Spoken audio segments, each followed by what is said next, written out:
అందరికీ నమస్కారం అండి. Welcome to my channel. ఇప్పుడు మీరు చూడబోతున్న కథ కల్పితం కాదు, ఒక అమ్మాయి నిజ జీవితం. ఖచ్చితంగా చివరి వరకు చూడండి. ఆమె పడిన కష్టాల నుండి ఎలా గట్టెక్కుంటే బాగుండేదో కామెంట్ చేయండి. తన పుట్టింటి వారి ప్రేమను ఎలా పొంది ఉంటే బాగుండేదో సలహా ఇవ్వండి. ఆమె పేరు నీరజ మరియు తన తమ్ముడి పేరు శశి. నీరజ 5 ఏళ్ళు, శశి 3 ఏళ్ల వయసు ఉన్నప్పుడే వారి తల్లి చనిపోయింది. వారి తల్లికి నీరజ ఇంకా తన తమ్ముడు శశి అంటే చాలా ఇష్టం. కానీ భర్త మరియు తోడబుట్టిన అన్న తనని అర్థం చేసుకోకుండా ఎన్నోసార్లు మనోవేదనకు గురిచేశారు. సూటిపోటి మాటలు అంటూ మనసుని ముక్కలు చేస్తూ ఉండేవారు. తోడబుట్టిన వాడే కాదు పొమ్మంటే అండగా ఉండాల్సిన భర్త అసలే వద్దన్నాడు. వారిద్దరూ అలా అనటానికి కారణం వారికి డబ్బు మీద ఉన్న వ్యామోహం. నీరజ వాళ్ళ అమ్మకు కొంత డబ్బులు కట్నంగా ఇస్తానని ఇవ్వకుండా ఉన్న అన్న, నాకు కట్నంగా ఇస్తానన్నది ఇవ్వాల్సిందే అని కొడుతూ తిడుతున్న భర్త, ఎవ్వరూ తన బాధని అర్థం చేసుకోవట్లేదు అని మనస్తాపం చెంది ఆత్మహత్య చేసుకుంది. చావు బ్రతుకుల్లో ఉన్న ఆమెను హాస్పిటల్కి తరలించారు. కానీ అప్పటికే ఆలస్యమయ్యింది. తల్లికి తన చివరి క్షణాల్లో ఉన్నప్పుడు పిల్లలు గుర్తొచ్చి, నన్ను బ్రతికించండి, నాకు నా పిల్లలు కావాలి అని బోరున విలపించింది. కానీ అప్పటికే జరగాల్సిన ఘోరం జరిగిపోయింది. పురుగుల మందు తాగిన కొద్ది సమయంలోనే తుదిశ్వాస విడిచింది.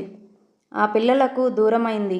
పిల్లలను ఎవరు పెంచాలి అని పంచాయతీ పెట్టి వారి బాధ్యతను అమ్మమ్మ తాతయ్యకు అప్పగించారు. ఆ అమ్మాయిని, తన తమ్ముడిని వాళ్ళ అమ్మమ్మ తాతయ్య పెంచారు. ఆమె చనిపోయిన కొంతకాలానికి తండ్రి రెండో పెళ్లి చేసుకున్నాడు. వారికి 2 పిల్లలు పుట్టారు. ఆ పిల్లలను ఎంతో ప్రేమగా పెంచి మంచి చదువులు చదివించి పెద్ద చేశారు. నీరజ శశిలను పెంచలేదు, పట్టించుకోలేదు. వారెప్పుడూ తన తల్లి లేదు అని బాధపడుతూనే ఉండేవారు. ఏదైనా బాధ కలిగినప్పుడు ఎవరికి చెప్పుకోవాలో తెలిసేది కాదు. వాళ్ళ అమ్మమ్మ చాలా ప్రేమగా పెంచింది. వారు కూడా వాళ్ళ అమ్మమ్మ ఇబ్బందిని అర్థం చేసుకొని వాళ్ళ కోరికలను చంపుకుంటూ సర్దుకుపోతూ ఉండేవారు. అమ్మమ్మైనా ఇంకెవరైనా ఎంత ప్రేమగా చూసినా అమ్మ అమ్మే కదండి. నీరజ చదువులో చురుగ్గా ఉండేది. టీచర్స్ అంతా నీరజకు సపోర్టుగా ఉంటూ ఎంకరేజ్ చేసేవారు. తనకి అండగా ఉండేవారు. ఎస్ఎస్సి ఎగ్జామ్స్లో టాప్ మార్క్స్ సాధించింది. టీచర్స్ అంతా తనకు సన్మానం చేశారు. కానీ శశి మాత్రం చదువు మీద శ్రద్ధ పెట్టేవాడు కాదు. నీరజ ఎంత చెప్పినా వినేవాడు కాదు. అలా ఎంతో కష్టపడి నీరజ డిగ్రీ చదువును పూర్తి చేసింది. నీరజకు పెళ్లి చేయాలని నిర్ణయించుకున్నారు అమ్మమ్మ తాతయ్య.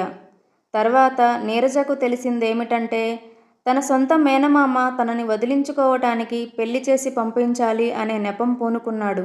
అమ్మమ్మ దగ్గర ఉన్న డబ్బులన్నీ నీరజకే ఖర్చు పెడుతుంది, నాకు ఏమీ ఇవ్వట్లేదు అని చెడు ఉద్దేశంతో ఉన్న మేనమామ ఎలాగైనా తనకి పెళ్లి చేసి పంపించాలి అనుకున్నాడు.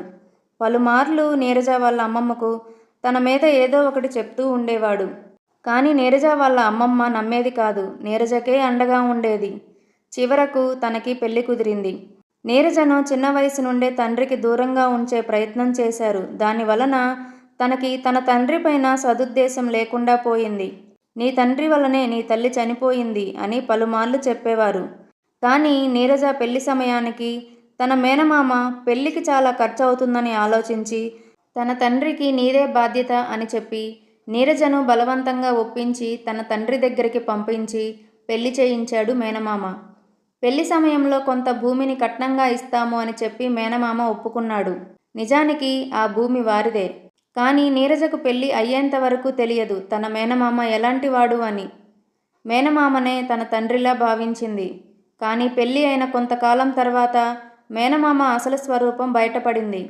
తనకు కట్నంగా ఇస్తానన్న భూమి మీద ఆశపడిన మేనమామ నీరజను ఇబ్బంది పెట్టడం మొదలుపెట్టాడు.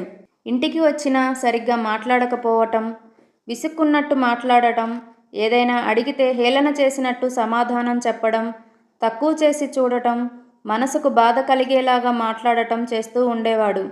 అయినా నీరజ అన్నీ భరించి తన వాళ్ళ కోసం వాళ్ళని కలుసుకోవడానికి వెళ్తూనే ఉండేది. కొన్ని రోజులకి పెంచిన అమ్మమ్మ తాతయ్య మనసుని కూడా మార్చేశాడు. నీరజ మీద లేనిపోనివి చెప్పడం మొదలుపెట్టాడు. అమ్మమ్మ ఇంటికి వెళ్ళిన ప్రతిసారి అవమానాలే ఆహ్వానం పలికాయి. వాళ్ళ అమ్మమ్మకి తన మీద మనసు విరిగేలాగా చేసి మళ్ళీ తిరిగి ఆ అమ్మాయే తన అమ్మమ్మని పట్టించుకోవట్లేదు అని ప్రచారం చేయడం మొదలుపెట్టాడు. అమ్మమ్మలోనే అమ్మని చూసుకొని పెరిగిన నీరజ ఏమీ చేయలేని పరిస్థితుల్లో ఉండిపోయింది. తన మాటలు ఎవ్వరూ నమ్మట్లేదు. నా వాళ్ళే నన్ను ఎందుకు ఇలా ఇబ్బంది పెడుతున్నారు అని ఆందోళన చెంది డిప్రెషన్లోకి వెళ్ళింది. అయినా ఇంకా బాధకి గురి చేశారే తప్ప అండగా నిలబడలేదు తన అమ్మమ్మ ఇంటి తరఫువారు. తండ్రేమో వివాహం నేనే చేశాను అనే ఉద్దేశంతో నీరజ మీద అధికారం చూపించాలని భావించేవాడు. చిన్నప్పటి నుండి తండ్రికి దూరంగా పెరిగిన నీరజ వివాహం చేశాడు కదా అని తండ్రికి దగ్గర అవ్వలేకపోయింది. వారు కూడా నీరజ మీద తెలిసిన వారికి, తన అత్తింటి వారికి పెళ్ళి అయిన రోజు నుండే చెడుగా చెప్పే ప్రయత్నం చేశారు. ఇవన్నీ చూసిన నీరజకు మనసు విరిగిపోయింది. అందరూ అవకాశవాదులే, అందరూ స్వార్థపరులే, అందరూ మనిషి కంటే డబ్బుకే ఎక్కువ విలువిస్తున్నారు అని తెలుసుకున్నా కానీ ఏమీ చేయలేని పరిస్థితుల్లో ఉండిపోయింది. ఒకేసారి తుఫానుల్లాంటి ఇన్ని సంఘటనలు చూసిన నీరజ ఏం చేయాలో తెలియని పరిస్థితుల్లో తన తల్లిలానే తనకి అవే కష్టాలు మొదలయ్యాయి అని భావించి చనిపోవాలి అనుకుంది. తన తల్లి ఎందుకు చనిపోయిందో తనకి బాగా అర్థమైంది. తీవ్రమైన మనోవేదనకు గురవడం చూసిన తన భర్త నీరజకి అండగా నిలబడ్డాడు. తను బాధపడినప్పుడల్లా ఓదారుస్తూ, తనకు ధైర్యం చెబుతూ, జీవితం అంటే ఏంటి, ఎలా ఉండాలి అని తనకి ఎప్పటికప్పుడు తెలియజేస్తూ ఉండేవాడు. నీరజ వాళ్ళ అత్తామామ కూడా తనని ఎంతో ప్రేమగా చూసుకుంటారు. భర్త, అత్తామామ తనని బాగా చూసుకుంటున్నారు, తను చాలా సంతోషంగా ఉంది అని చూడలేక నీరజ వాళ్ళ అమ్మమ్మ తరఫు వాళ్ళే తప్పుగా ప్రచారం చేయడం మొదలుపెట్టారు. నీరజ మామూలుది కాదు అని, అలాంటిది ఇలాంటిది అని చెప్పసాగారు. దానివల్ల కొంతకాలం డిప్రెషన్లోకి వెళ్ళిన నీరజ భర్త సహాయ సహకారాల వల్ల దాని నుండి బయటపడి తన జీవితాన్ని మళ్ళీ మొదలుపెట్టింది. వివాహం అయిన కొంతకాలంకి ప్రెగ్నెన్సీ కన్ఫామ్ అయ్యింది. అమ్మమ్మ తరఫు వారి నుండి ఎలాంటి పలకరింపు లేదు. ఎంతో ఆశతో వారి పలకరింపు కోసం ఎదురు చూసింది. అందరూ కలిసి తనని ఒంటరిదాన్ని చేశారు. ఇంత జరిగిన తర్వాత కూడా తన శ్రీమంతంకు ఆహ్వానం పంపింది. కానీ కొంచెం కూడా జాలి లేని వారు ఆశీర్వదించడానికి బదులుగా తిట్టారు.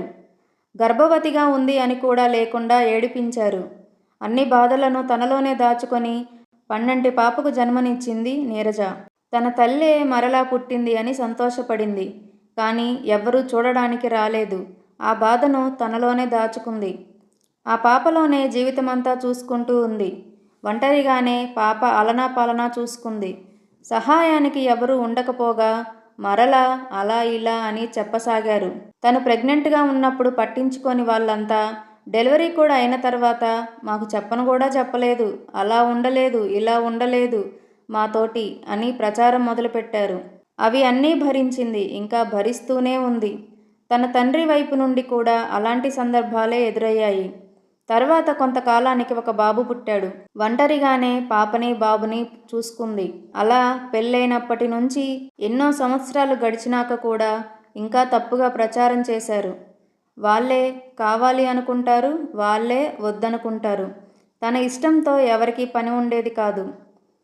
నీరజకు అత్తింటి వారి తరఫున ఎలాంటి ఇబ్బంది లేకపోయినా ఏ ఆడపిల్లకైనా పుట్టింటి వారి తరఫున కాస్త ఆప్యాయత, ప్రేమ ఉండాలి అని కూడా లేకుండా తనని కావాలని ఇబ్బంది పెడుతున్నారు. పెళ్లి సమయం నుండైనా నా కూతురికి నేను దగ్గరయ్యాను అన్న ఇది కూడా లేకుండా తండ్రి కూడా ఆ అమ్మాయిని ఇబ్బంది పెట్టడం మొదలుపెట్టాడు. నీరజకి ఏ ఇబ్బంది వచ్చినా చూడని తండ్రి తనకు ఏదైనా ఇబ్బంది వస్తే మాత్రం నీరజ చూడట్లేదు అని ప్రచారం చేసేవాడు. నీరజకి ఎప్పుడూ ఆర్థికంగా అండగా నిలబడని తన వాళ్ళకి మాత్రం ఏ ఇబ్బంది వచ్చినా నీరజ మీద అలా ఇలా అని ప్రచారం చేస్తూ ఉండేవారు అందరూ. ఏ తండ్రైనా కూతురి మీద అలా ప్రచారం చేసుకుంటాడా? నిజంగా ప్రేమ ఉంటే? మీరు చెప్పండి ఫ్రెండ్స్. నీరజకు తల్లిగాని ఉండి ఉంటే వాళ్ళందరినీ అలా అననిచ్చేదా? నీరజకి తల్లిగాని ఉండి ఉంటే వీళ్ళందరూ తన కూతుర్ని అంత బాధ పెడుతుంటే చూస్తూ ఊరుకునేదా? అందుకే అంటారు, ఏ ఆడపిల్లకైనా తల్లి ఉండాలి, తల్లి తర్వాతే ఎవరైనా. ఆడపిల్లకే కాదు, అబ్బాయికైనా అమ్మాయిలకైనా తల్లే మొదటి ప్రాధాన్యత. నాకు తెలుసు చాలామంది తండ్రులు తల్లి లేకపోయినా పిల్లలను బాగా చూసుకున్న వాళ్ళు ఉన్నారు. అలాంటి తండ్రి ఉన్న వారందరూ చాలా అదృష్టవంతులు. కానీ అలాంటి అదృష్టం నీరజకు లేదు. తల్లి ఉన్నంత అండగా ఎవరికి ఎవరూ ఉండరు, అది జగమెరిగిన సత్యం. ఈ వీడియో మీకు నచ్చిందనే అనుకుంటున్నాను. మీకు నచ్చితే ఒక్క లైక్ చేయండి. ఈ కథకు సంబంధించిన మీ విలువైన అభిప్రాయాలను కామెంట్ చేయండి. ఫస్ట్ టైం మన ఛానల్ చూస్తున్నట్లయితే సబ్స్క్రైబ్ చేసి బెల్ ఐకాన్ క్లిక్ చేయండి.